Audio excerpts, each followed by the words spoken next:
We are in Parashat Vayigash, and we are in the midst of this soap opera parashot.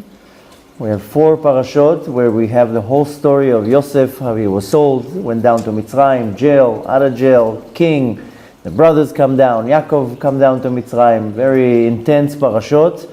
They're very attached to each other. I don't know if you listened yesterday to the reading of the Torah, but it ends in the middle, like literally like a series, and you're stuck in the middle. What's going to happen now next week with Binyamin and action? But nevertheless, so much what to learn from these parashot. And one of the most interesting, or I would say the most powerful thing to see in this parashot is how Yosef actually forgives the brothers. I mean, each and every one of us, guarantee, no questions asked, if it was other around, neither one of us will forgive the brothers. We would take all our power as a king and throw them into jail and throw away the key. And that's being kind with what we would do to somebody that would do that to us. But today I don't want to talk about necessarily how Yosef forgives them. That's we talked about it in previous years. And today I want to concentrate on another type of unbelievable action of not necessarily of forgiveness, but the action of what Yehuda does for Binyamin. And we're so busy with how Yosef is behaving with the brothers that we're distracted by the unbelievable act that Yehuda did to Binyamin in this parasha. And nobody stops to think, wait a minute, why would Yehuda do such a thing? The beginning of the parasha, Yehuda, we'll go through the story now very soon, what would happen in the story, but in a nutshell, Binyamin now is arrested for the theft of the goblets. And Yosef says, okay, you're all free, you can go home, and Binyamin is staying here as a slave forever. Yehuda steps forward and says, take me. Either release him, either take me, or there's going to be war.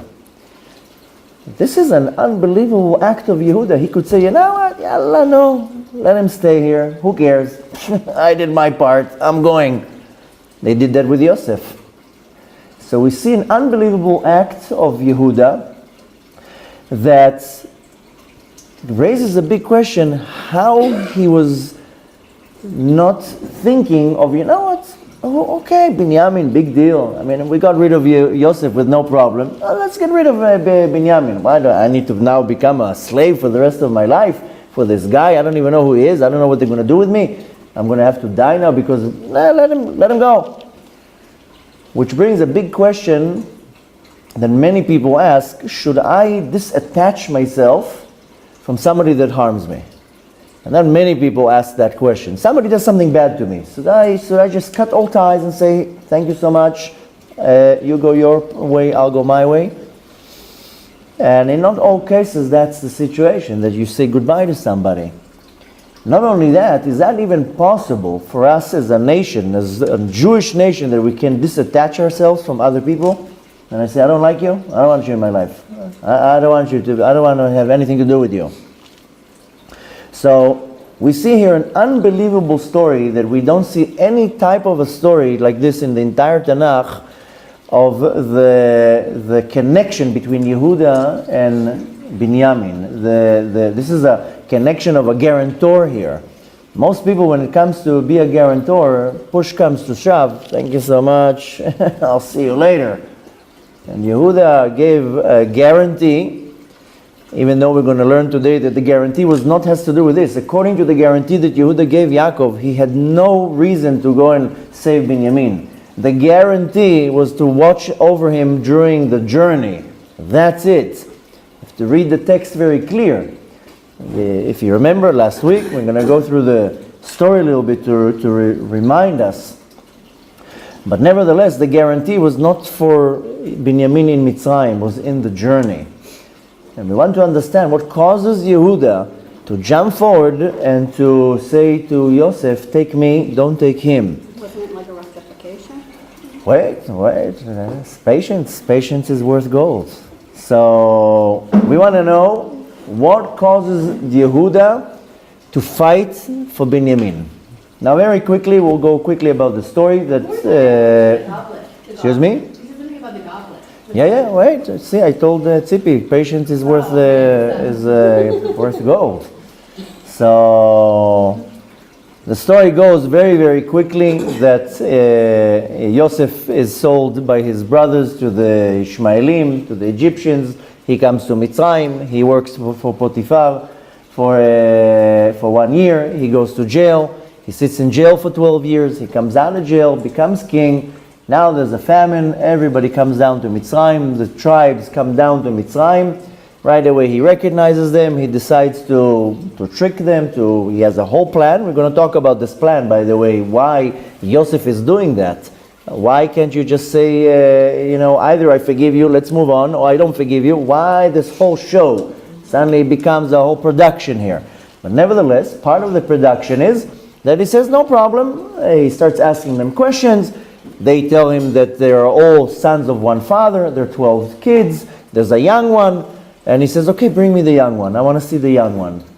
And he arrests Shimon. He lets everybody go back to their home. Of course, they come to Yaakov. They tell him, listen, we have a problem here. They arrested Shimon. He wants this guy. He wants to see the king, the second to the king. He wants to see Binyamin. Yaakov says, I'm not sending Binyamin. I already lost one child. And of course, the famine becomes stronger and stronger. At some point, Yaakov says, go back to Mitzrayim. And Yehuda says that we can't go back to Mitzrayim. And the guy said, if we're not coming back with Binyamin, he's not going to even accept us. And of course, Binyamin is precious to Yaakov. Yaakov says, I don't want you to take Binyamin. Maybe something's going to happen to him on the way. Yehuda says, listen, I will guarantee that I will guard him on the way. And they go back down to Mitzrayim. Yosef sees Binyamin, and now he gathers them all in a nice fancy meal, and he gives them the food that they bought. They all leave in the morning, and what do you know? They send, it was Menashe, the son of Yosef, that was sent to catch them. This is all, we read that last week. They're all on the way, they're leaving. And Menashe comes with his goon squad. He's the messenger of Yosef. And he says, whoa, guys, stop. We have a serious problem. What's going on, Mr. Menashe? He says, listen, my father, he has a special goblet. And this is the goblet where he looks inside and he sees the future and he sees all sorts of secrets. And this is a very unique goblet. This is not just some... piece of metal that you do kiddush on, and it disappeared. And needless to say, he's very upset, and you were the last ones who ate with him. Us? Why would we do such a thing? And he lines them all up. Of course, Menashe doesn't come there with a secretary. He comes with, I said the goon squad, but he's coming with soldiers. And right away, they take down all their loads, starting looking through the bags. They start with the oldest one on purpose, and slowly, to make a whole drama out of it. Then they come to the last one, to Binyamin, and what do you know? That famous goblet is in the bag of Binyamin. Right away, he gets put in the handcuffs. You have the right to remain silent. They throw him into the police car, and they take him back to Mitzrayim. Now the stunned brothers are, oh my gosh, what's going on here? And of course, they all run down to Mitzrayim, and they start talking. So Yehuda approaches, and he gives a touching, like a lecture, not a lecture. He gives him a whole speech, Yehuda. 17 psukim, 17 verses. Yehuda is starting to tell the Yosef the whole story. My father, my uncle, my son, my neighbor with this, and he took him the other. Gives him a heartbreaking speech.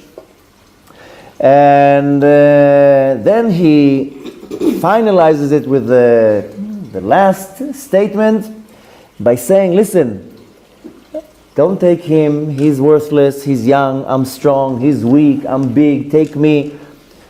And he's trying to convince him that how much Binyamin has to go back to Yaakov, his father, he's old, weak heart, the other son was taken. Yehuda is saying, I'll do anything, just take me instead of him. But then he gives him the last sentence by saying, but if you don't let him go, or if you don't take me instead, I'm going to destroy you. There are three options here, Mr. King. You release him, you take me instead, or I'm going to destroy Mitzrayim. How do you know that we said that? How do we know that Yehuda threatened? Because it says, Vayigash Yehuda. What do you mean Vayigash? Vayigash means that he approached. But you're already there. What do you mean you approached? Yehuda stepped forward in a gesture that I'm going to destroy you. The Midrash says that he banged on the floor with his leg and the entire Egypt was shaking. And Yehuda was saying to the brothers, go and look around to quickly how many cities are around here. They told him there are 12 cities. Yehuda said, I'll take 3, you take 9. We're going to destroy this whole place. Now, if you remember, Shimon and Levi went into Shechem and destroyed the whole place, 2 guys. What are they going to do now? 10 brothers? So, the deal was, Yehuda is approaching Yosef and he tells him, listen, these are the options for you right now. Either you let him go and we call it even. Here is your cup. We didn't mean to. Let's call it a day. Or you switch me and Binyamin. Binyamin goes up to his father. I'll stay here. Or I'm going to die here. We're going to take you and Egypt down. And even if I have to die here, I'm going to die here. Which brings a big question. Why is Yehuda so attached to Binyamin? Why is he so willing to die or become a slave forever? Which he doesn't know who's he going to become a slave to. They don't know if Yosef is a nice guy or not. He might be now the slave for the rest of his life. What causes Yehuda to be so attached to Binyamin? And why doesn't he want to let go of Binyamin? Now, if you remember, I mean, many people say, hey, but he gave a guarantee to Yaakov. He says, I'm to be the guarantor, that he's going to be safe. But the thing is that if you really look at the text, Yehuda guaranteed to Yaakov that Binyamin will be safe in the journey. Because Yaakov said about Yosef, well, last time when it was in the journey, usually in the journey there's dangers, then Yosef was gone. So Yehuda says, okay, I'll guard him during the journey. Once we get there, I don't know what he's going to do. If he walks into a casino and loses his money, I have responsibility over his money. He's a 30-year-old boy.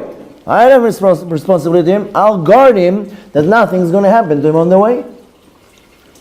So if this is the case, and Yehuda doesn't have such a strong guarantee on Binyamin, where is this connection coming from that Yehuda is willing to die, he's willing to be slaved, he was willing to do anything just for Binyamin to be released?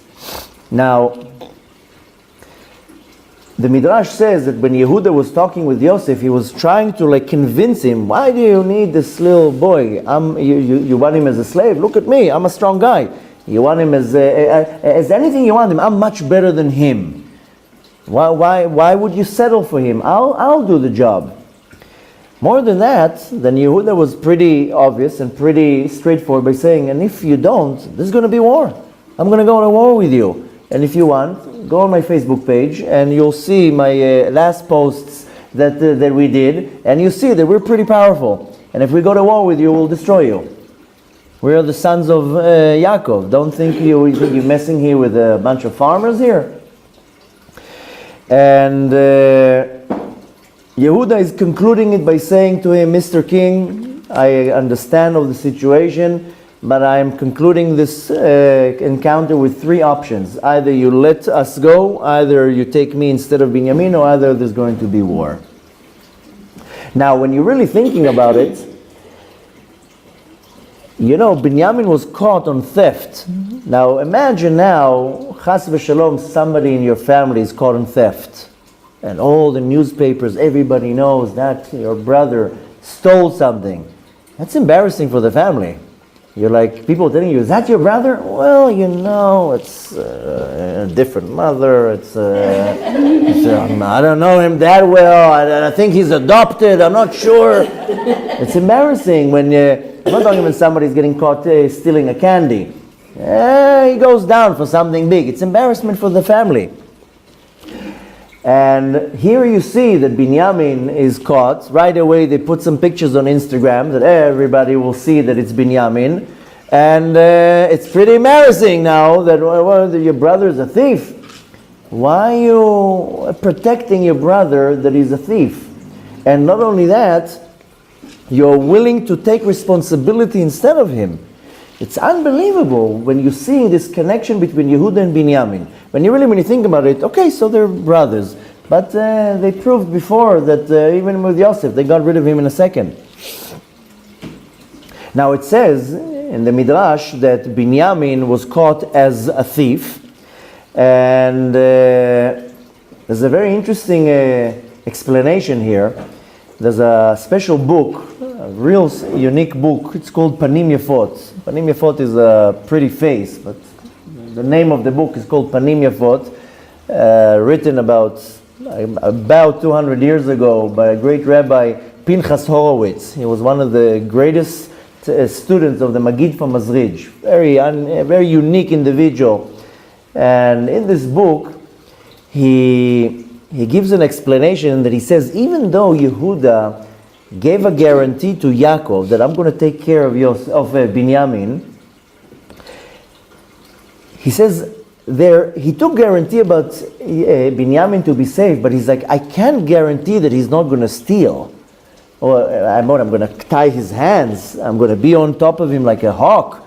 I'm going to guarantee that he's safe. I'll be his bodyguard. I'll make sure that I'm constantly having my eye on him. But he's a big boy. I can't guarantee that he's not going to steal. And the thing is that deep down inside, after this whole situation, Yehuda knew that Binyamin didn't steal it. Even though it says in the Midrash that all the brothers, they thought that Binyamin really stole it. And they said, listen, he has a record. And he's a thief. And you know where we see this record? Look at his mother. His mother's also a thief. I mean, they had an issue with Rachel, especially with Rachel's boys, both with Yosef and with Binyamin. And they said, listen, the mother is a thief. The son is a thief too. Why is the mother a thief? So if you remember, when they went out of Haran, she stole the idols of Lavan. Now they said, okay, the apple doesn't fall far away from the tree.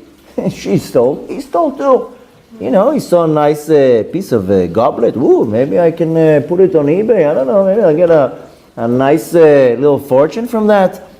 So more than that, even if they wanted to look at him and judge him in Kav Zchut, Rachel wasn't a thief. She just took away the idols of her father. So they said, okay, maybe Binyamin also thought it's an idol that this king is using. It was not a little piece of silver. Obviously, it was something special, this goblet. Yosef was pretending that he sees futures through this goblet, and when he sat them down for the meal, he sat them down in the order by the age. And they're all like, wow, how does he know? How do we know? We're talking here about 11 people. And you know the age perfectly? He sat them perfectly by the age.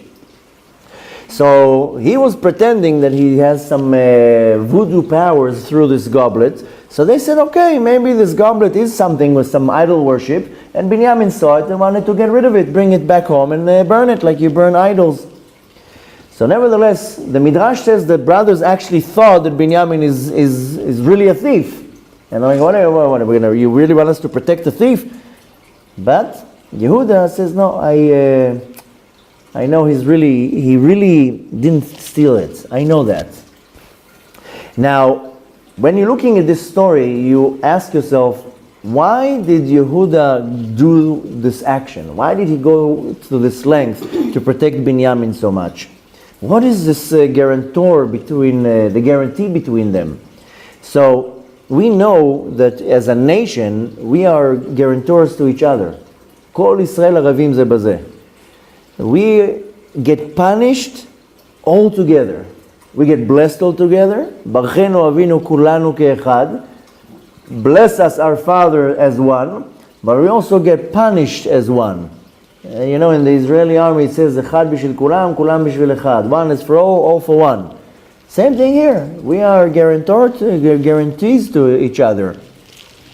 Now, where does it come to action? This is something that is very important for everybody to know, because I think that most people don't realize that. If I see you doing a sin, I am obligated to stop you from doing that sin. Me as a Jew to a Jew, and I see you now desecrating Shabbat, I have to go to tell you it's Shabbat today. You're not allowed to drive. You're not allowed to smoke. You're not allowed to use your phone. The only time I'm not allowed to, or I'm exempt, sorry, I shouldn't say I'm not allowed to, I'm exempt from approaching you, is if I know you're not going to accept anything that I have to say, that you're going to be angry with me. Then, okay, I know you're not going to listen. But I'm giving one example out of many with Shabbat. If I see you steal, if I see you talk Lashon Hara, if you come now and tell me some juicy gossip about somebody, whoa, I don't want to hear it, and Brother said, you're not allowed to say it. This is something that most people don't do, but don't realize that. If you see somebody sin and you don't say anything, you are just as guilty. It says in the Torah, Lo ta'amod al dam re'echa. You're not allowed to see your brother sinning and not to say anything. What, are you standing from the side? You're ashamed, you're embarrassed. And don't think for 1 second that you're not going to hold any responsibility for that. If I know now that somebody is doing a certain sin and I don't come and tell them that, I have to choose the way to do that, but I have to tell them that, and if I don't, I share the sin. Don't think for 1 second you're not going to be called and be held guilty in the heavenly court for not protesting on somebody else. And this is something that you all need to know, because some people, they'll go straight out and tell a person, you're not allowed to do this, you're not allowed to lie, you're not allowed to cheat, you're not allowed to desecrate Shabbat. Some people says, listen, it's none of my business, I don't want to get into confrontations right now. Or, well, if you would know that you are participating in the sin, I think you would see things in a completely different way. Are you responsible if you see somebody steal, not only to tell them, but if they're like, I didn't do it, you know they did it? Are you responsible to listen, we can now get into every little detail how to do it and what to do. In any personal case, one needs to consult with their rabbi or with the right rabbinical authority. How do I need to approach that? But if you know about anything and you stand by and you don't do nothing, yeah, you have part in it. So, and again, this I'm telling it in general, and now we're not getting into details, because other than that, if this is the case, you're going to have to run in the streets all day long and to tell people off. And you know what? Technically, yeah, that's why some people actually do that. And they go out and they tell people, you're sinning, I'm sorry to tell you, I'm taking off any responsibility from my hand. A lot of people, you see now, it's becoming even a very popular thing in our generation. Everybody wants to do what is called outreach. And part of outreach is to tell people, you're not allowed to do that. So, unfortunately, now in this class, we can't go into every little detail in every scene. How do I need to behave in any situation? But in general, yeah, if I see something and I don't say nothing, then I have part in it. Now again, the only time that I will be exempt, so to say, is if I know that the person will not accept anything from me. Or like you're saying, the person stole, he's going to deny it. Listen, again, we can't really dissect any situation, but it's extremely important that we all know that we are guarantors to each other. And if I see you sin and I don't come and tell you that, I don't bring this to your attention, or I don't rebuke you, then I have part in it. And we're going to go through this more now in this class, because it's something important that we all know. And the thing is that we're all guilty in that. And you don't have to be a world-class outreach individual to go all day long online and to preach to people. How many times people approach you and they tell you some gossip, juicy news about some other person? Your obligation is to say, first of all, I want to hear Lashon Hara. Why are you taking me into your garbage bin? More than that, this is a prohibition of Torah. You're talking Lashon Hara right now. A, I don't want to listen to it. B, you should know that you're doing a sin right now. And this is just one example out of many. But nevertheless, we have to understand that we are guarantors to each other, and we will get punished together too. Now, this is on the negative side of it. How about the positive side of it? Now it's Chanukah, and I see now a nice, good Jew walking in the street. And I know that the person did not light his Hanukkah candles. I have an obligation to come and tell you, did you light Hanukkah candles? No. Do you have a Chanukiah? No. Do you want to light candles with me? Do you need me to give you a Chanukiah? I have an obligation to come to another person and to make him do a mitzvah if I know they're not doing it? Same thing. So it's the same idea. Lo ta'amod al dam recha. Lo ta'amod al dam recha is you're not allowed to stand on the blood of your brother. If I know right now that this individual is not doing a certain mitzvah, I have the obligation to come and tell him, you have to do this mitzvah. And again, we're not going to now in this class talk about how to do it, when to do it, how much. I mean, if the person is going to not listen to you at all, then you don't have to go and drive them nuts every day. But if you know that there is a chance that the person will listen to you, at least you have to make an attempt to tell the person, today is Shabbat, why don't you come and hear Kiddush? Did you put tefillin on? Did you light candles? Whatever it is. I have that obligation. I have to do that. Now, I'm not allowed to say, I don't care. I don't mind. It's none of my business that person is not observant right now, or this person didn't do that. You're not allowed to say, it's none of my business, I don't care, it's not my problem. I mean, it's the easiest way to do that, but you're not allowed to do that. Now, I heard once a story, not too long ago, just will will emphasize what I'm trying to say, that there was once a rich individual. I heard the story from the son. I heard it kind of like a first hand. But nevertheless, there was a certain individual. He was a rich Jew. And he sold a very fancy apartment in Yerushalayim. And, neighborhood called Rechavia, very upscale neighborhood. Nevertheless, usually who are the people who will buy apartments there? Somebody rich from outside of Israel, that they want to have some property in Israel. Okay, so sure enough, the deal was done through a realtor, and the person who was selling it saw the name all the time of the purchaser, but didn't make any connection. The name was a outstanding name, Menachem Mendel. I mean, you hear Menachem Mendel, you think right away a Chabadnik, a Lubavitcher, but he didn't make any connection.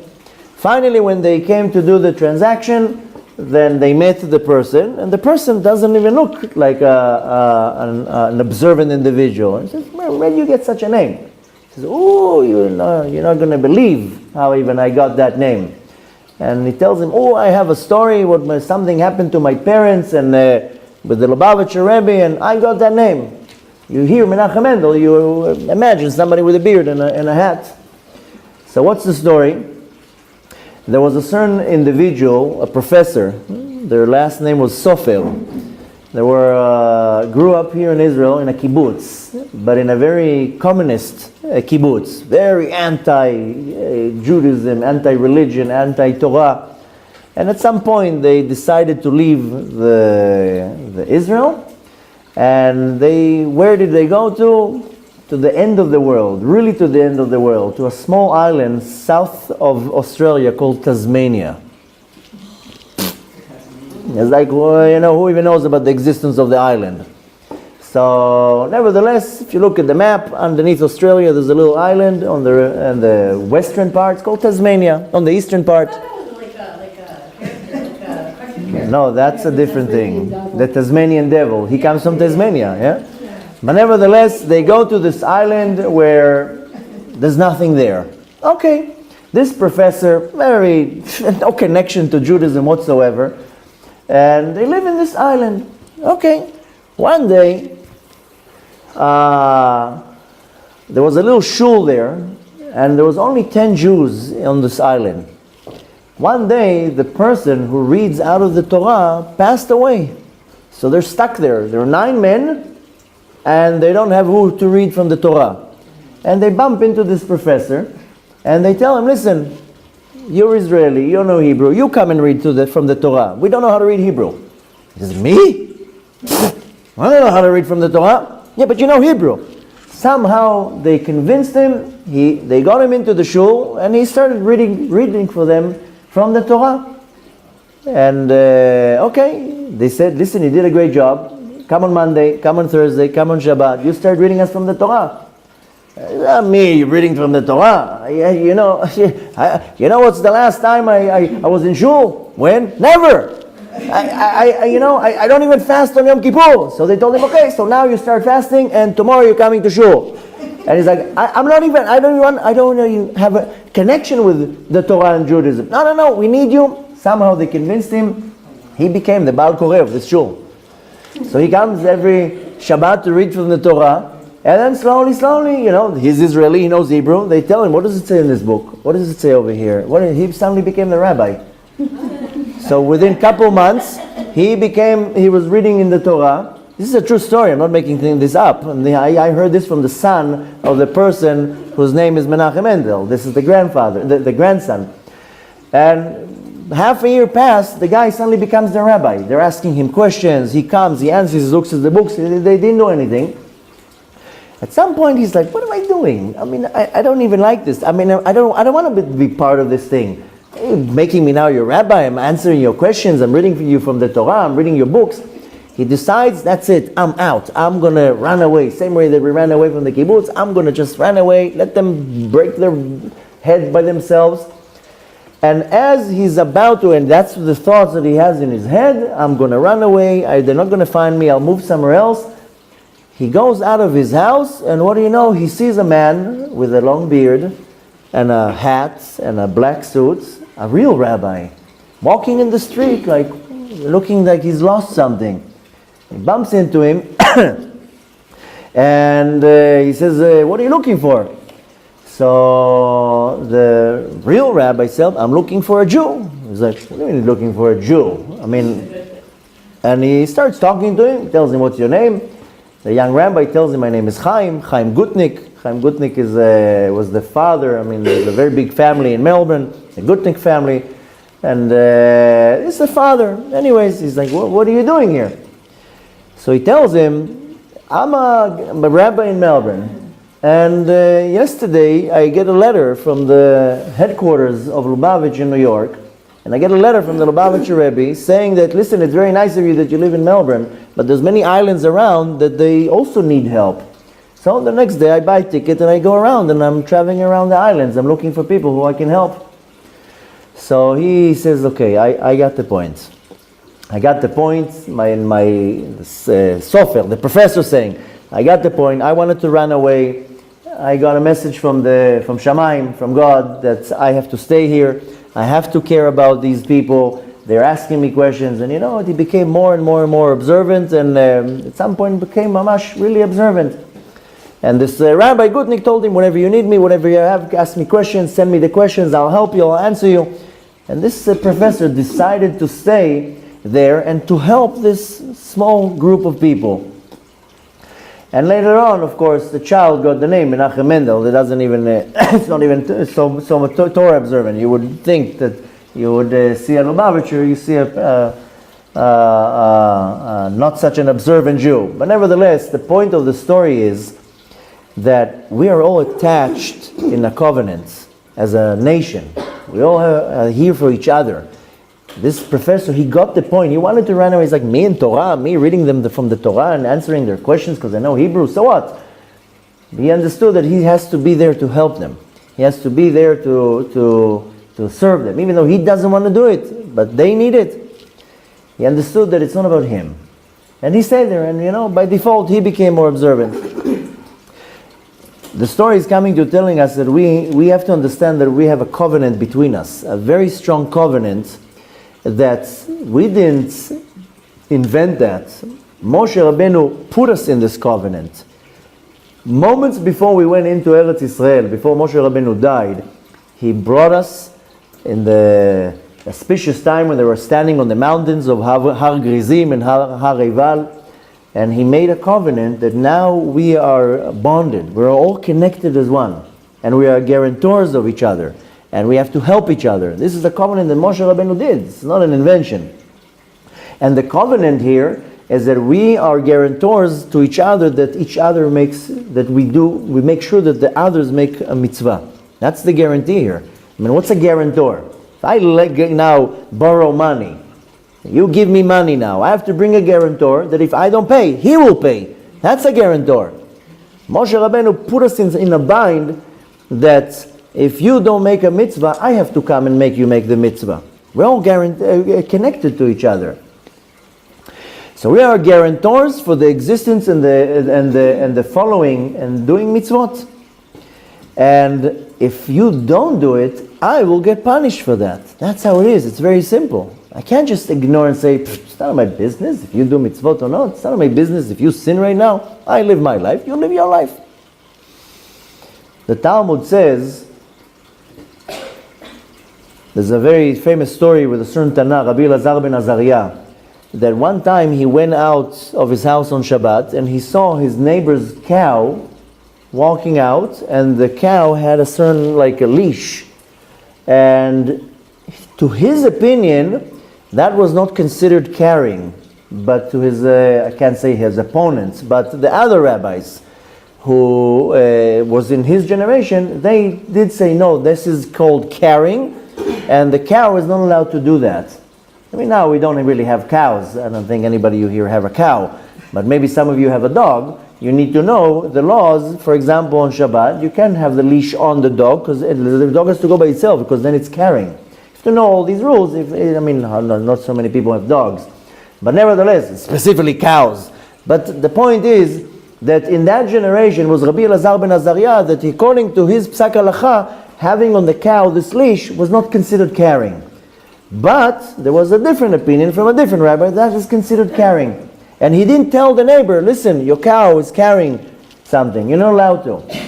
The Talmud says that his teeth became black from how many times he fasted for the fact that he didn't go and rebuke the neighbor by saying your cow is carrying a leash. Even though it's not my psak halacha, it's different rabbis, that's what they believe. In our generation, we find that many times. Some people go by the halacha of the Sephardi, some people go by halacha of Ashkenazi or different groups. Sometimes I can say, yeah, I don't go by that, you go by that. Doesn't matter. He saw the neighbor, he didn't rebuke the neighbor, he didn't bring it to the attention of the neighbor. It says he fasted so many times that his teeth became black. And on the other hand, there's another place in the Talmud. This can be found in the tractate Shabbat. This is a very famous Talmud because it's talking about, this is in the page 54, where it's talking about before the destruction of the first temple. And before the destruction of the first temple, there was a certain ruler, Nebuchadnezzar, and he started killing everything in his way, destroying, murdering. And at the time, the Kadosh Baruch Hu called the angel Gabriel, and he told the angel Gabriel, go to all the righteous people in the city and put the letter Taf on their forehead. Why? So when the judgment is coming down, they'll be saved and nothing will hurt them. Came Midat Adin, the attribute of judgment, in front of Hashem, and says, why are you protecting these men? They didn't rebuke the people from sinning. And you know what happened? Hashem accepted that. He told the angel Gabriel, do not put the letter Taf on their head. And the first ones who died were all the leaders, all the rabbis of the generation. Why? Because they didn't rebuke the generation. They didn't tell to the generation, you are doing wrong, you are sinning. So the Talmud says very clearly, the Kadosh Baruch Hu agreed to the attribute of judgment, to Midat Adin, to the prosecution, and Hashem says, you're right. Who's supposed to rebuke the generation? The heads, the rabbis, the leaders. They did not rebuke, they did not care that people are running around and sinning. So I'm sorry to tell you, the first ones who went down were the leaders, the rabbis. So we see here that we are all attached to each other, that we get hurt when I don't care about somebody else's spiritual welfare. Very interestingly, I'm sure many of you, if not all of you, if not, then you should start. We all say at the end of the day a certain prayer that is called Vidui. Some people say it 3 times a day, in Shacharit, in Mincha, and Kriyat Shema L'Amita. But at the end of the day, we say a certain prayer that is called Vidui. Vidui is confession. I don't know if you ever asked yourself, doesn't it seem to you a little bit weird that we're saying it in a plural way? Ashamno, Bagadno, Gazalno. That's plural. I should say Ashamti, Bagadti, Gazalti. I have sinned, I have lied, I have embezzled. Why am I saying it plural? Ashamno, we all sin. Bagadno, we all went against Hashem. Also when we say Al Chet on Yom Kippur, right? Everything is plural. Plural. Why are you saying plural? Why you lied? I now have to say I lied. I didn't lie. Why am I saying we all lied? Rabbi Chaim Vital was the great student of the Ari HaKadosh, and it's brought down in one of the famous books of the Ari. I mean, the Ari really didn't have books. It's Rabbi Chaim Vital that wrote everything. But in a book called Shara Kavanot, and he touches that. And later on, many other books also were stopped on this great question. Why am I saying Ashamnu Bagadnu in plural? I should say Ashamti, Ani Ashamti, Ani Shikarti, I did this. The Arizal explains something very, very powerful. And he says the reason why we do that in a plural way, because we're asking forgiveness for the entire nation of Israel. When I say Bagadnu, Gazalnu, Shikarnu, I'm saying sorry now for everybody. I'm saying sorry for you, even though I didn't do it.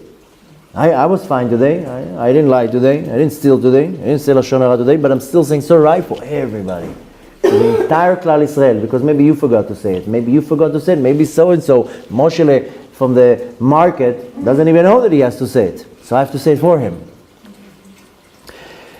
Comes a big question here that at this point you might be already asking yourself, why do I have to be punished for your action? You did an action, I have to be punished for that? That's what my kids ask me, because when one kid doesn't behave nice, nobody gets the candy. But he did it! Sorry to tell you. One for all for one. But he did, he started. So my kids... Yeah, not only that, we ask ourselves, why do I have to be punished because you did a sin?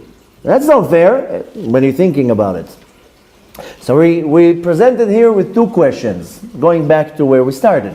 A, why Yehuda felt such a strong guarantee to Binyamin? Where is it coming from? He didn't promise to Yaakov anything but to guard him on the way. The second thing is what I just said. Why am I punished for the sin of somebody else? You lie and I have to be punished for that. That makes sense to me. I don't like that rule. Okay. It says in the Talmud, in Tractate Gittin, page 37, that when Moshe Rabbeinu made this covenant, this brit, then this can be found in Parashat Kitavo, right before we went into Eretz Israel. In this covenant, Moshe Rabbeinu attached us together. Now comes here a very big question in Halacha. Imagine now, not too long ago was Rosh Hashanah. Imagine now I'm in a shul, I hear the shofar, and imagine now I am the one who blew the shofar. I said the blessing, Asher kishanu b'mitzvotav v'tzivanu lishmo kol shofar, and I heard the shofar, then I go out to the street, and then I see a nice Jew walking in the street, and I ask the Jew, have you heard shofar today? No, I didn't. Do you want to hear shofar? Yes, of course, why not? I want to do a mitzvah. Am I allowed to say the bracha, Asher kitshanu b'mitzvotav v'tzivanu lishmo kol shofar, and to blow the shofar for him? I already said the bracha for myself. I already heard the shofar. Am I allowed to say again, Asher kitshanu b'mitzvotav, that you commanded me in your mitzvot? So no, this is once a year. Friday night, somebody is late for the meal. They didn't hear Kiddush. I already did Kiddush. I already heard Kiddush. Am I allowed to say again the Kiddush? For you to hear it because you didn't hear it? Of course I have to. Of course I can. And it's not only with the Kiddush and not only with the shofar. It can be Havdalah and it can mean anything. If you didn't hear it or do it and I can do it for you, of course I have to do it and I can say the blessing, and there's no problem with saying a blessing for vain. What's the common sense here? I already did the mitzvah. I might have to do it twice. It's your problem. You were late. You didn't hear. You do it yourself. What's the common sense here? That I am obligated in your mitzvot. I'm a guarantor. You're not paying, I have to pay now. That's a guarantor. So you didn't do the mitzvah, now I have to do the mitzvah. Therefore, I have to say the bracha again. I have to do it so you can listen to it. So really, when you're going back to the question of Yehuda, what's going on here with Yehuda and Binyamin? Why did Yehuda needed such a connection with Binyamin? this thing behind it. If the Torah is telling me the story, must be that there's a very strong message that I need to know. So before we go to the explanation, we're going to take a little detour for what we said in the beginning of this class. What does Yosef want from them? What is this whole production? Why is Yosef now pretending, you're upset with them, throw them to jail? Why are you now making a whole show? Bring me the younger brother, I'm going to arrest Shimon, you go, come back, sit them nice in a meal, send them out. Now you pretend that Binyamin now is a thief. Why are you making this whole thing? The reason why Yosef does that, when you're really looking at the story, what is he doing? He's framing Binyamin. Why dafka Binyamin? That's your favorite brother. He didn't do anything to you. He didn't even participate in the selling of Yosef. He's your real brother from the same mother. They also looked alike. Binyamin and Yosef were really attached to each other. We read last week that Binyamin had 10 boys, and he named all his boys after Yosef to remind him about his brother. Not the name Yosef, but different names. And he says, this name to remind me of my older brother, this name like this and like that. Why are you putting now a conspiracy on Binyamin? Do it on Shimon, do it on Levi, do it on somebody else. What's this plan that Yosef has here? Yosef has a very unique plan. He's a smart guy. What is this plan of Yosef? Rambam, Maimonides says, how do you know that when you do tshuva that Hashem really forgave you? We're all Baal tshuva, right? How do you know that Hashem forgave you? You can be a Baal tshuva for 50 years. Who gives you a guarantee that Hashem forgave you? What makes you so sure that Hashem forgave you for something you did 20 years ago? It's very easy to put a yarmulke on your head and to wear a suit and to, very, very observant right now. Okay, now from this point on and to the future, you're good. How about the 40 years before that? How do you know Hashem forgave you? How are you so sure you're going to waltz into the heavenly courts and be accepted with bottles of champagne and roses? Who says maybe you did some sins 20 years ago and you never repented for that? Or you think it's going to be faded from the prosecution? This is something that most people don't really realize. They think that it's fine to sin and it will just, disappear from the record. Who says it's going to disappear from the record? Who says that because you fasted on Yom Kippur and you gave a few shekels to tzedakah, that's it, your record is out? Who said that? How do you know that Hashem really forgave you? Rambam gives an answer for that. And he says, not only that, how do you know that Hashem really forgave you? There's another way that is called the highest level of tshuva. Rambam calls it tshuvat mishkal. The right translation is the tshuva of the weight. It doesn't make much sense, but we'll translate it as the scale tshuva, because you want to balance the scale.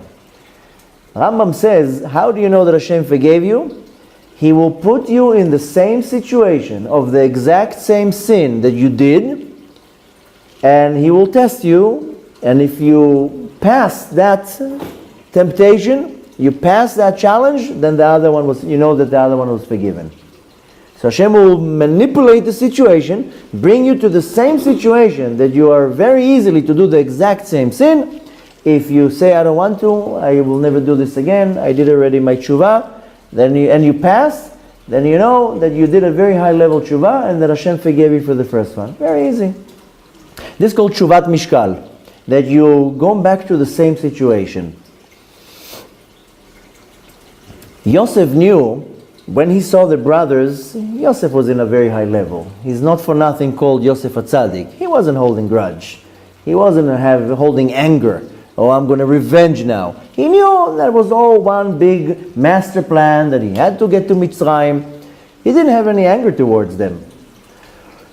But nevertheless, when he looked at them, he saw that hovering over their head is still the sin that they sold him. He forgave them, but who says that Hashem forgave them? This is another big thing that people don't realize also in our generation. You can do something bad to me, I will forgive you. Who says Hashem forgave you? I thought that Hashem forgave you. No, who said that? No, If they already not necessarily, because you can come now and appease me. You know what? Forget about coming and appeasing me. Let's say a person did something bad to me. and I'm in a much higher spiritual level, and I'm saying, listen, I'm not upset at that person. The person was drunk, the person was weak, the person was caught in a bad day, or whatever. And even if the person is mean, it's beneath me. I'm above that. I forgive the person. That's what I say in Kriyat Shema L'Amita. I hereby forgive every person that did anything wrong. I forgive. Who said Hashem forgave? On Yom Kippur, we have to ask forgiveness of the person and not 100%. You have to ask forgiveness from the person, and then you go into shul and you ask forgiveness from Hashem. So when in any sin that I do between me and another person, I need to get two forgivenesses here. First from the person, and then from Hashem. So you're right. We have 40 days before Yom Kippur to go and apologize to everybody. Now that you apologize to me, now in Yom Kippur I'm going to go to Hashem and say, He forgave me. Can you forgive me? Then Hashem says, you're asking forgiveness for me, I'll forgive you. But nevertheless, you can't come and think that Hashem will forgive you if you didn't do the right tshuva. And it doesn't matter, even if the person you hurt forgave you, doesn't mean that Hashem forgave you. You still have to do tshuva in front of Hashem. Nevertheless, Yosef understood that the brothers, there's midat adin, the prosecution is still hovering over the head for the fact that they sold him. So he understood that he has to do some type of an action to make them do the right tshuva. He says, I forgave them. I let go. But I know that in the heavenly court, the case is still open. It's not resolved. Hashem didn't forgive them because they didn't do the right tshuva. Maybe they said, okay, we're sorry. Who said sorry is a tshuva? So you see that Yosef manipulated the situation that they have to do tshuva for the sin of selling him. And you see, last week, that's what we read in the Torah, that they telling each other, this problem is coming now because we sold Yosef. They understood that this whole issue is coming to them as a payback for selling their brother. This is tshuvat mishkal. Yosef, so to say, what did he do here? He went between the brothers. He made Binyamin, first of all, he knew that they have an issue with the sons of Rachel. Binyamin was the son of Rachel. He kind of resembled Yosef. He went and instigated between them. That's why he did it to Binyamin and not to anybody else. Because he knew that they will say, Binyamin, you know what, we got rid of Yosef. We can get rid of Binyamin. Anyways, we don't like him really. We don't really like him. He's the youngest. He's spoiled. He gets everything. So he instigated between them to see what's going to happen. And specifically, he took the son of Rachel. Because he knew that they'll kind of brush him off. And he wanted to bring them to a point that they realized, we messed up first time with Yosef. We can't mess up now with Binyamin. And that's really what he wanted to see between. He wanted them to do tshuva. That's what Yosef did. He didn't care if he wanted to do any harm to them. He would do it a long time ago. But he says, no, I want them to do tshuva. So that's kind of answering us, what's this whole production that Yosef did? He did them a favor. He wanted them to do the right tshuva, and when they do the right tshuva, now he says, okay, I'm Yosef. Now I can reveal to you. And the whole time he says, I'm not going to do anything to you. I'm fine. Don't worry. You have nothing to worry about. So now to conclude and to answer the two questions that we have. A, what happened to Yehuda? And more than that, why do I have to get punished because you did something? So there's a story that happened with the Baal Shem Tov. Baal Shem Tov stories are usually the best ones to shed some light of the situation. So the story goes that there was one Jew, and he was very wealthy, high status, and so forth. And one time he comes into the Baal Shem Tov, and he tells him, listen, my situation is horrible.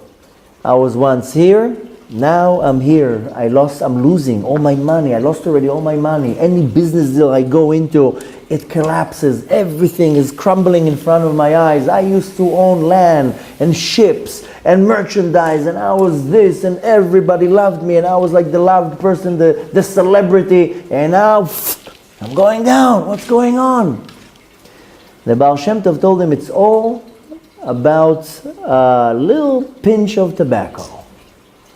Tells him, what? So he tells him it's because a little pinch of tobacco.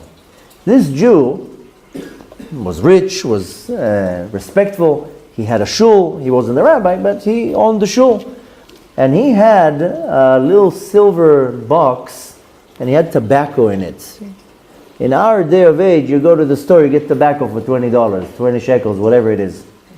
When I used to, I don't know, cigarettes are very expensive. When I smoked, 40 years ago, cigarettes were like a shekel. Now I think it's like 50, 60 shekels a box. I don't know. It's you can go bankruptcy with the smoking. I would quit smoking just because of the money, not because of the... But nevertheless, Baruch Hashem, I already quit smoking 18 years ago. But now tobacco is expensive. Can you imagine what it was 200 years ago to find tobacco, good tobacco? Anyways, the story says that one time he walked into the shul. He sat in the front row. He's the gvir, he's the rich person. Everybody's around him. He pulls out his beautiful silver box. He opens it up and he starts giving people to smell the tobacco. As he's doing that, walks into the shul, a homeless person. Ooh, the smell that walked in. Everybody's like, what is this? Disgusting, ripped clothes. He's dirty.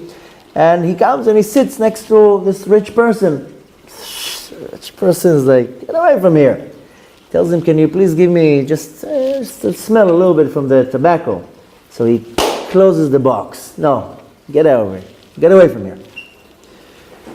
Baal Shem Tov told him, because of that, this homeless person went out of the shul and started crying.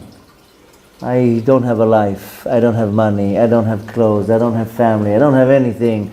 What did I want? A little smell, some joy, to get some simcha, some happiness, some nachat on Shabbat, to smell this guy's closing this box in my face. And he said, Baal Shem Tov said, this Jew cried so much that his crying went all the way up to Shamayim, and they decided in Shamayim to switch your mazel. You switch positions. And from that moment, you lost your mazel, you gave it to him, and he gave you his mazel.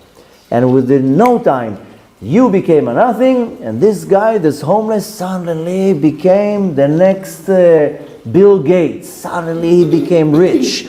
Business is coming from everywhere. He's on the Fortune 500. He's on all the newspapers, hanging out with Trump, and that's my addition. Anyways, he suddenly became this wealthy individual, and the other one lost his fortune. He became a nothing. And he goes to the Baal Shem Tov and says, okay, I understand. I shouldn't have done that, but what can I do? Can I change it? Can I change my fate now? Can I get my mazal back? Baal Shem Tov tells him there's only one way for you to switch back the mazal. He says, okay, tell me, I'll do anything. He tells him, you have to go back to this rich person that was the beggar, that was the homeless person, and you have to ask for tobacco, and if he closes the box in your face, you'll get the mazal back.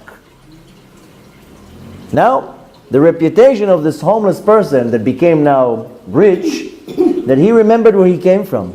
So he was the biggest charitable person. Anybody who came to him gave him money, fed them, dressed them. So now the ex-wealthy person, that he's the beggar now, says he's going to be nice. Anytime I'm going to approach to him, I'm going to ask him for tobacco, he'll give me a box. So how am I going to get now for him to close the box in my face? So he's waiting and waiting for the right moment. Months pass, and suddenly this rich man marries off his daughter. Ooh, now is an opportunity. There's going to be a wedding. The guy starts planning it out, and he's waiting for that night. Of course, the rich man does a wedding for the daughter. This is a wedding to be remembered.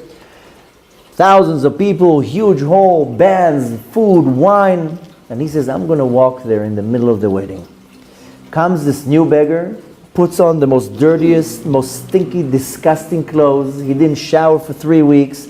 And he walks into the wedding. And as he walks into the wedding, everybody's like noticing this disgusting, dirty man. Everybody's moving away from him. And he walks slowly, slowly, one pace after the other. He was approaching to the table of the rich person. And he approaches up to him and he tells him, please, can I have some of your tobacco? And he tells him, of course, here. You can have as much as you want. And he's, no! And he falls down on the floor and he faints. Wake him up. Hello? What's going on with you? Wake up. Waking him up from from his coma. Tell him, why you fainted? And the rich person tells him, why you fainted? I offered you the tobacco. Here, you want to sit, you want to eat. What do you want? He tells him, you don't understand. Half a year ago, this was the situation. You came, I closed the box, and I didn't give you the tobacco. Now I lost everything. You became rich, and I went to the Baal Shem Tov, and the Baal Shem Tov told me, you have to close the box in my face, and you didn't, and I lost it, and he's crying his heart out. And the rich person tells him, I remember you. And he tells him, here, take whatever you want, take the box. Do you want the money? Take the money, take whatever you want. I don't care, I don't need it. And he tells him, you can take everything you want. You want me to close the box? I'll close the box. Do whatever you want. So he concludes by telling him, I will give you everything. What's the conclusion of the story, besides being an exciting story? Everybody's waiting like, okay, did he get the money back? Did he get the money back? The conclusion is, we have the teachings of Kabbalah. Only Kabbalah can answer such a deep mystery. The answer is originated in the book called Tomer Dvorah, written by the Ramak, Rabbi Moshe Cordovero. Later on, it's also written in many other books of Kabbalah. And it says there in Tomer Dvorah, אנחנו מחוברים בין אם נרצה בין אם לא נרצה. We are connected whether I want it or not, whether I like it or not. We are all connected to each other in a way that cannot be explained. It says, based on the teachings of the Arizal, and based on the teachings of the Kabbalah, that each one of us has a soul, but we're all sparks of one big soul. There's one big soul of Adam HaRishon. It's called Neshama Klalit. Neshama Klalit means, because the word in Hebrew Klalit means general, but Klalit comes from the word in Hebrew Kolel, included. One big soul of Adam HaRishon is included in it, millions and millions and millions of souls. And each and every one of us is one pixel, one dot, one component of this huge soul. And after the sin of Adam HaRishon, the soul disintegrated. It broke down into many, many pieces. But each and every one of us is a piece of the puzzle of this huge soul. I'm saying pixel, this is now more in our generation. You understand what's pixels. But if you're looking at one pixel, a little square, it doesn't make anything. Put all the pixels together, suddenly you have a beautiful picture. But nevertheless, each and every one of us is a piece of the puzzle. A soul that came out from the head of the soul of Adam HaRishon, that will be a person that is a very smart individual, will be great in the Torah, a great rabbi, a great scholar. A person that falls out of the eye of the neshama of Adam HaRishon will always see things in a very good way. What's called Ayin Tova, always look at people the right way, judge people the right way. A person that fell from the ear will have the quality of listening, will be a good therapist, a good neighbor, a good friend. A person that fell out of the hand will be a person that will give charity, and so forth. I don't need to give so many examples, you get the point. Each and every one of us is a piece of this huge, huge soul. And you see that each and every one of us, there's always one mitzvah or one thing that I'm really good at, and I like that. And even if you put me on a deserted island, that's the mitzvah you're going to stay with. If a person is kind, he will always be kind. If a person is particular with making it to the minyan, he will always make it to the minyan. We each have these qualities that are unique. And the thing is that separately, we are functioning as different souls. But really, in essence, we are one big soul. Now, when my leg is in pain, my head is in pain too. If now my finger has pain, then the whole body doesn't work. Your back hurts you, the legs don't say, I don't care about your back, I'm just going now. I mean, the whole body is the same. And sometimes you can have pain in your pinky toe and you can't think. You can't sleep. Not only that if you're looking even at the physical structure of our body, all the organs are connected with tendons, which means that the tendons of the eye and the leg are all connected. And so the eye is connected to the leg. So you can't separate limbs. Judah is not going and saving Binyamin because he's the guarantee to Yaakov. That's a nothing. He does it because there's a guarantee between the souls. And he understands that when I suffer, you suffer. And when you suffer, I suffer. The connection between us is way more deeper than what we can explain. We're looking at each other. Some people I like, they're my friends. Some people I can't stand. But nevertheless, we're all connected whether you like it or not. That's what I quoted from the book of Tomer Dvorah. We are connected whether you want it or not, whether you like it or not, whether you... It doesn't matter. We are connected. We're stuck with each other. And more than that, I can't be good if you're suffering. I cannot be happy, content, and relaxed if another person is suffering. Whether I like him or not, it doesn't matter. So if something's wrong with me, if I feel that I'm not happy, I'm not satisfied, things are not working well with me, it's because others are suffering. I can't just say, I'm doing what I'm supposed to do, I don't care about anybody else here. So first of all, that gives us the answer why Yehuda was so particular about saving Binyamin. Because he knew if Binyamin is going to be suffering, I'm going to be suffering. It's not about the guarantee that Yehuda gave Yaakov, I'm going to guard him. Yehuda understood, he finally understood, that's why they were able to do such tshuva. They understood that they messed up with Yosef. They didn't know Yosef is standing in front of them. They thought Yosef is either dead or somewhere and they'll never find him. That was the opportunity to do the tshuva. To say, with Yosef we messed up. I don't know if I'll ever see Yosef ever again. But I'm not messing it up again. I'm not messing it up. I already messed up with the first brother by not caring about him. And now he's suffering, so we're suffering. And I'm not going to repeat that with Binyamin. And that's explaining to us why Yehuda was so serious and so like, no, I'm not going to let him stay there as a slave. Now, so all this is very nice and in theory, So again, we got one answer why Yehuda was so extreme with making sure that Binyamin is not falling into slavery or to be imprisoned. And when we're talking about it, we're guarantors to each other. In theory, it's very, very nice. Now in the room, we're all smiling. I'm gonna help everybody. Everybody's in their mind. I'm gonna be such an amazing Jew today. I'm gonna help everybody. But in theory, it works well. How do you do it? And that's the answer to the second question. The second question which says, why should I get punished when you do something bad? So how do you put this theory, how do you apply this theory when somebody hurts you? To do that to you and you're nice and we're good and I'll help you, how do you apply that when somebody hurts you? And you're saying, I don't want to help that person. He hurt me. He stole from me. He cursed me. He says Lashon Hara about me. He does for me. Hold on, let me finish, then we'll do the questions. How do you do that when somebody goes against you? Now putting it into practicality, that's not so easy. So we'll go to a famous quote. There is a famous story in the Talmud that there was a certain Gentile that wanted to convert. He went to Shammai. Shammai gave him a kick in the tuch and says, get out of here. So he went to his colleague. He went to Hillel and says, I want you to help me to convert.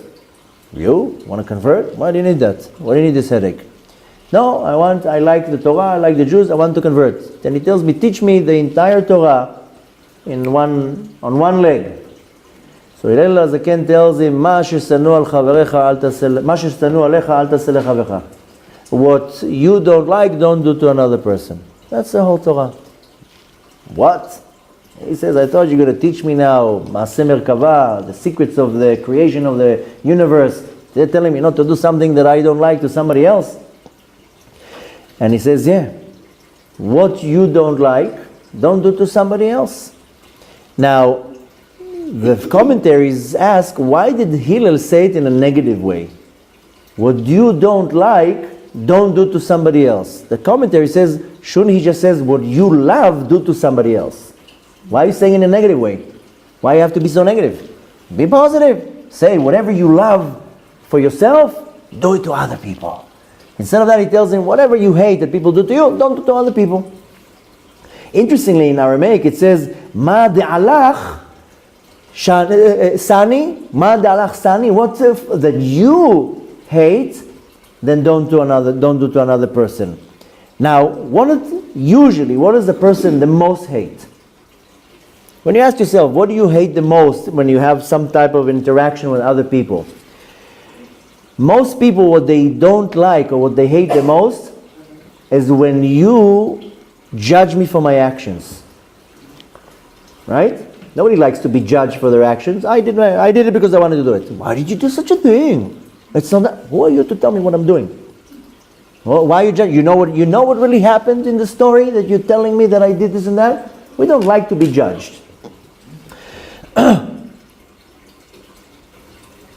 Hillel told this Gentile specifically, "Ma shesenu alecha al taseh lechavercha," is because when you do something wrong, let's say you do something wrong, but you did it because you were tired, you were anxious, you were sad, whatever. And then everybody goes and says, look what he did. And you would want people to judge you favorably and says, listen, I was in a weak point. How many times you just say something and it wasn't appropriate? And everybody's now going against you.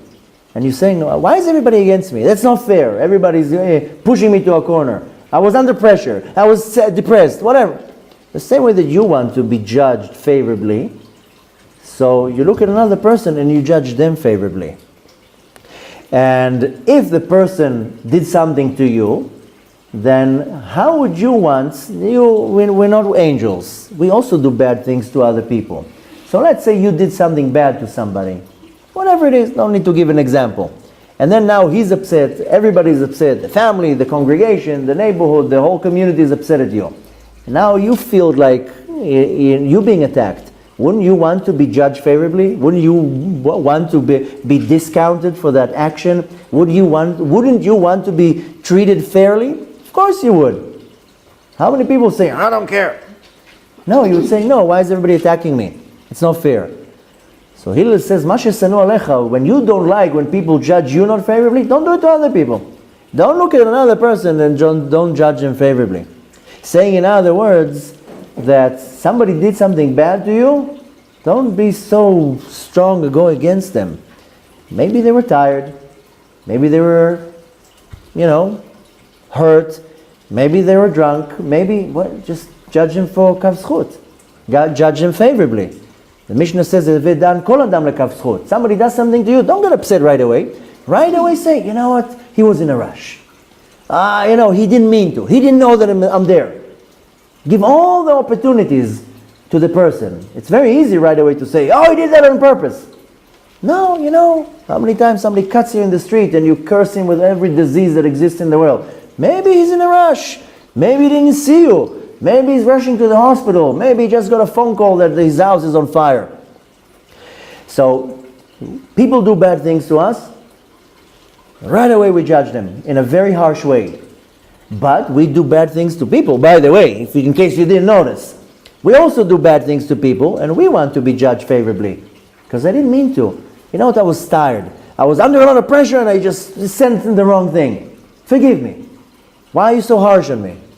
So this is the whole idea of Ma shesenu alecha al taseh lechavercha. What you don't like the most, don't do to another person. You don't like being judged harshly? Don't judge people harshly. Judge people favorably. And you'll see that when you judge people favorably, you'll avoid a lot of confrontation and a lot of problems. And you'll give people the right credit. Then you're able to see that they can come and say, I apologize. I didn't say the right thing. I didn't do the right action. And this is really the way to reach to the true Ahavat Israel. This is the answer to the next question. Why should I be punished because of somebody else? Because the real true Ahavat Israel is to understand that we're now in exile, in case you didn't notice. The first Beit HaMikdash was destroyed from 3 sins: idol worship, forbidden relation, and bloodshed. Since the sin was revealed, then the length of the exile was revealed. They left Yerushalayim, and the Prophet told them, you're going to be out for 70 years. 70 years later, they come back to Yerushalayim. The second temple was destroyed from Sinat Chinam. Hating another person for no reason. Since the sin is not revealed, you don't know if I hate you or not. I can smile to you all day long. How are you? How was your day? And in my heart, I wish your head to explode right now. And with a smile. So, you don't know if I hate you or not. I can smile to you all day long. Since the sin is not revealed, then the length of the exile is not revealed. And we're only in exile because of Sinat Chinam. Don't think we're in exile for any other reason. We have enough mitzvot, we have enough chesed, and we have enough charity, we have enough of everything. In fact, we're not only enough, we have more than we ever had. We never had in any generation so much Torah in the world. How many yeshivot? Thousands of students are learning Torah. How many shuls? How much charitable organizations? How much charity is going on? We never had so much. But why are we still in exile? Didn't we do enough? We already reached all the quotas. We're in exile because of Sinat Chinam. And don't think that it's any other reason. We're only in exile because people still hate each other. Because he's from this group, and he's from that group, and he's Fardi, and he's Ashkenazi, and he said this, and he said that, and he's successful, and he's not, and he... Only Sinat Chinam. And don't think for 1 second that we don't have Sinat Chinam around us. It's so obvious that I don't know how people don't even throw up already from the Sinat Chinam. People hate each other because how they dress, because which group they associate themselves. It's the Sinat Chinam is within the religious people, outside the religious people, the left wing, the right wing, and all day long we are fighting between ourselves, and we don't even realize that around us there's millions of our enemies are planning how to annihilate us, and we're busy to fight between ourselves. He said, he started, but he said first. And 30 kilometers from here, we have an army waiting to annihilate us. So the only reason why we are in exile is Sinat Chinam. The people cannot stand each other for no reason. So what? So somebody said something about you. So he's more successful. He has more money. She's more attractive. Who cares? So the only way of really coming to true Ahavat Israel is when I don't judge people the wrong way, that I judge everybody favorably. And I give credit to other people. And I see the greatness in other people. And I see the kindness in others. It's very easy to say, oh, that person is so mean. Why don't you look at all the good things that the person is doing? Oh, he did this and that. Yeah, but he's doing a million and other things that are amazing. Just the other day we were talking about a certain individual. And I told the person I was talking to, says, listen, I know that person did something very, very wrong. I know that. And he did something wrong against me, not against somebody else. But that person is doing amazing things. He's doing mamash amazing things, and I'm ignoring right now that the person did something against me. I'm looking at the fact that the person has very great, amazing things that he's doing. That's the way to look at that. So he did something against me. If he did something against me, it means that I deserve to get the smack in my face. Not too long ago, I think I told you that story already a couple times. I was in the mikveh, and I went with my jacket like that. To take the jacket off, my hand went like that, and somebody stood behind me, and I slapped him in his face.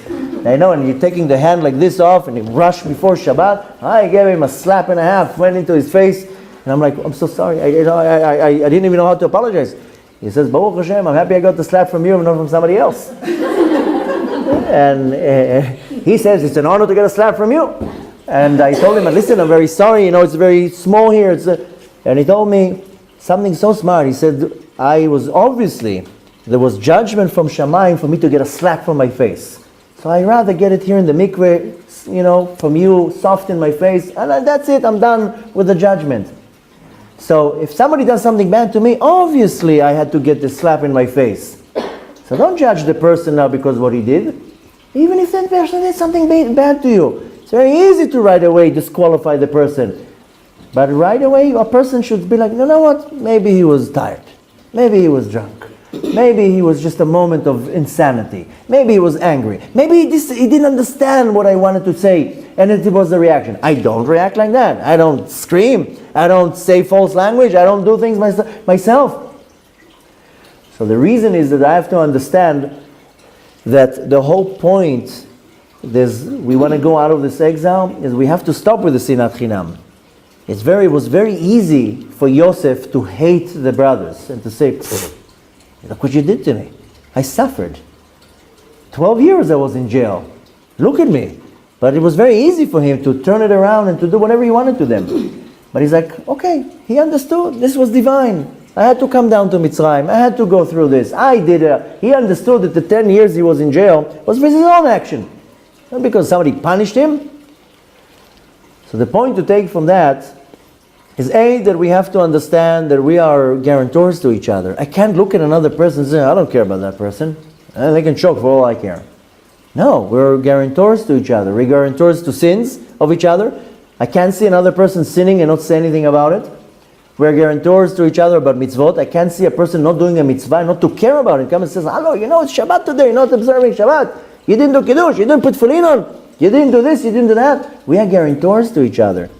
Somebody once told me not too long ago, why do you care so much? You're going to people telling them you're doing this, you're doing that. I told them, I'm afraid I'm going to be sued in Shamayim. You know who gets the most lawsuits? The rabbis. Why didn't you say anything? I'm afraid to get sued in Shamayim. I am going to be sued. Why? Because if I didn't come to you and tell you, today is Shabbat, you're not allowed to drive. They're going to sue me. Your soul will sue me in Shamayim. He didn't tell me. The rabbis didn't tell me. So you don't have to be a rabbi to be sued. We're all going to be sued from one soul to another if you don't go and tell other people. Now, you don't have to do it in a frantic or OCD way, but you have to do it in a very loving way. You see another person doing a sin, you tell that person, listen, you don't have to do that.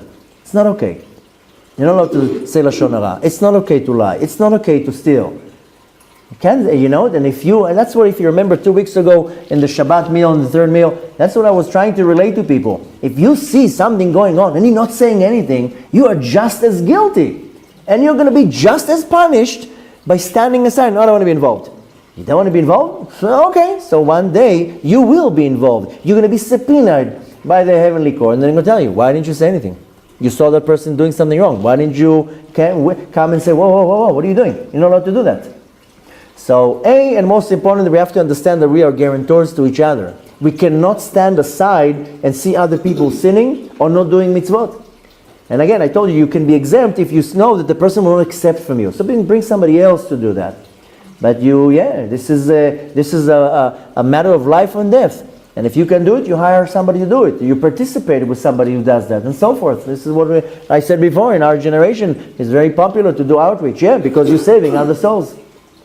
But more than that, what we need to take from that is that we are guarantors to a point that I have to not hate you. I have to love you. Doesn't mean that we have to be the best of friends. Doesn't mean that we have to agree on our political views, or you Sephardi and I'm Ashkenazi, or vice versa. Whatever it is, I still have to judge every person favorably, and whatever they do, not to right away destroy the person. Oh, he looked at me the wrong way. That's it. I'm going to now badmouth him for the entire world. And whoa, the person did a little mistake. You don't do mistakes. Wouldn't you want to be discounted for everything that you do? So discount other people. What you do will get back right at you. So the point to conclude from that is that we want to obviously eliminate the sinat chinam between us, because we want the redemption to come, and we want to reach to a point of true avat Israel. And you only do that when we understand that we're all one. When you understand that we're all one, you start able to apply the idea that I have to actually like you and not dislike you. And chas v'shalom from sinat chinam should be avat Israel. And if we apply that we have unconditional love to each other, doesn't matter how I look, how I dress, how I pronounce words, who I follow, what I believe in. As long as I'm not doing that, I have to understand that I'm pushing away the redemption, and the more that I am applying avat Israel, I'm hasting the redemption. Ezrat Hashem, I hope from that the Torah will open our eyes to understand that we have to take responsibility for our actions. You have to take responsibility for other people's actions. You have to be a person that rebukes when it's time to rebuke, when you credit when it's time to credit, and not to be so harsh on everything that moves, because look at the mirror sometimes. Sometimes you're worse than the person you're judging.